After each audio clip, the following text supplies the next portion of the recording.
The first White House coronavirus task force briefing in months portrayed a country still engulfed by the pandemic, though health officials repeatedly stressed that help is on the way.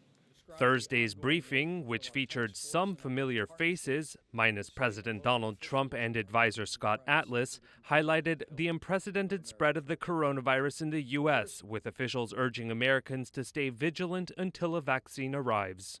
Dr. Deborah Birx. That this is more cases more rapidly than what we had seen before. We're asking every American to remain vigilant, to do those things that we have been asking you all to do, to wear a mask, to physically distance, to continue your hand hygiene, but really in this moment of bringing people together, to really limit interactions indoors to immediate households. Dr. Anthony Fauci, back at the lectern after being sidelined by the White House, said that the recent good news on vaccine development suggested they will be a major tool against the virus, as the death toll raced past 250,000 lives in the U.S. alone.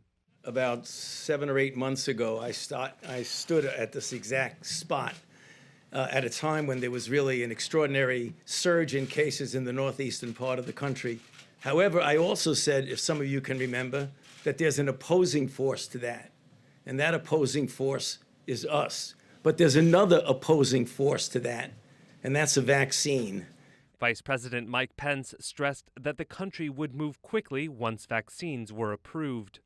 We have a system in place to begin within 24 hours shipping that vaccines to hospitals, healthcare facilities, and 24 hours after that, literally injecting that vaccine into Americans. On the same day, New York public schools went back to all remote learning. CDC Director Robert Redfield recommended against closing schools. K through 12 schools can operate with face-to-face learning, and they can do it safely, and they can do it responsibly. Echoing this, Fauci said the way to avoid lockdowns was to follow health protocols. We're not talking about shutting down the country. We're not talking about locking down. We're talking about intensifying the simple public health measures that we all talk about. If we do that, we'll be able to hold things off until the vaccine comes.